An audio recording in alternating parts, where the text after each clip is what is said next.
She's a journalist, activist, and author of the book, The Wind in My Hair, My Fight for Freedom in Modern Iran. Masih Alinejad.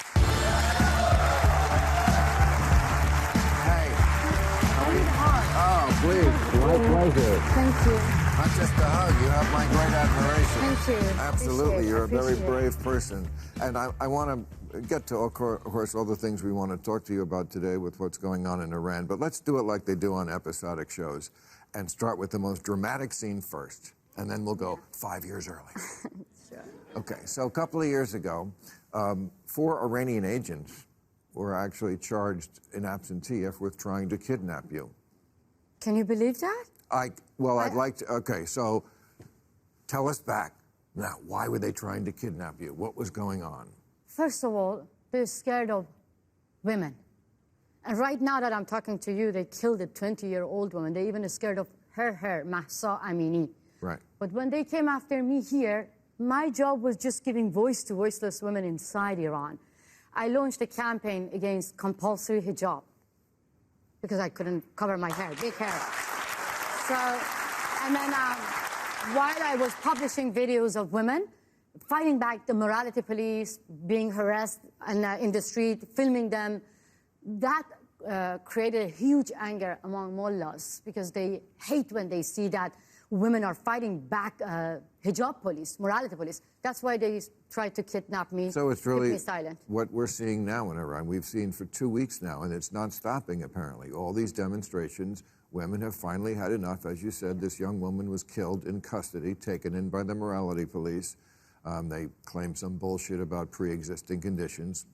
She was a woman, I think, was the pre-existing condition. And so there's all these riots. A lot of people have died. My question to you is, now we've seen this before in Iran. There was a kind of an uprising in 2009. We saw the Arab Spring in 2011. Obviously, Persians are not Arabs, but we're talking about the same religion. Yeah. That's behind all this. Is this time going to be different? Of course. Why? Believe me, because first of all, women are burning the headscarf. And this is not just a small piece of cloth for Iranian women and women in Afghanistan. This is the most visible symbol of a religious dictatorship. In 2009, it was about like internal fight between conservative reformists. This time from the beginning, the brutal death of Masih Alinejad created a huge anger.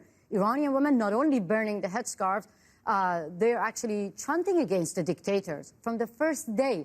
So the brutal death of Masih Alinejad actually became a turning point for women who have been pushing back this gender apartheid regime for years. So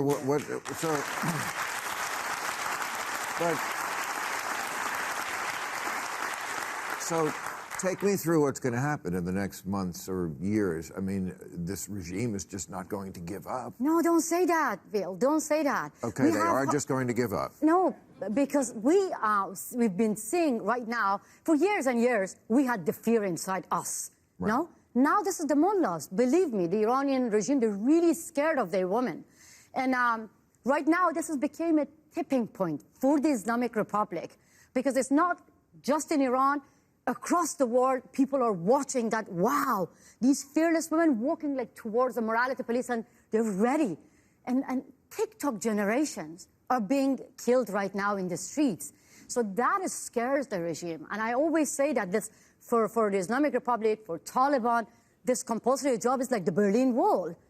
Now, we're tearing this wall down, and the Islamic Republic won't exist. This is the end of the... Okay, but I hope you're right. But then you mentioned Afghanistan.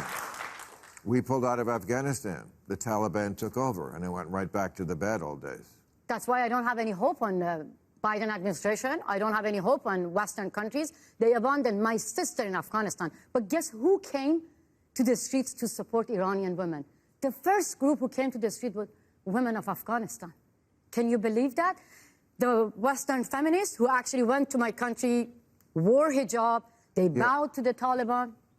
They didn't take to the streets yet. Why are liberals so moronic about the problem? Really, it just breaks my heart, because for years and years, we have been warning them about the dangers of morality police. You know why? Because most of them speak in a perfect English, and they have, who actually talk about Islam and Islamic countries, they never go and live under Sharia laws. But they don't even let us talk about our own experience, you know? Yes. I grew up in a country where I was told that if you show your hair, you're going to go to jail. You will receive lashes. You will get killed, like Mahsa Amini. But here, they tell me that, shh, if you talk about this, you're going to cause Islamophobia.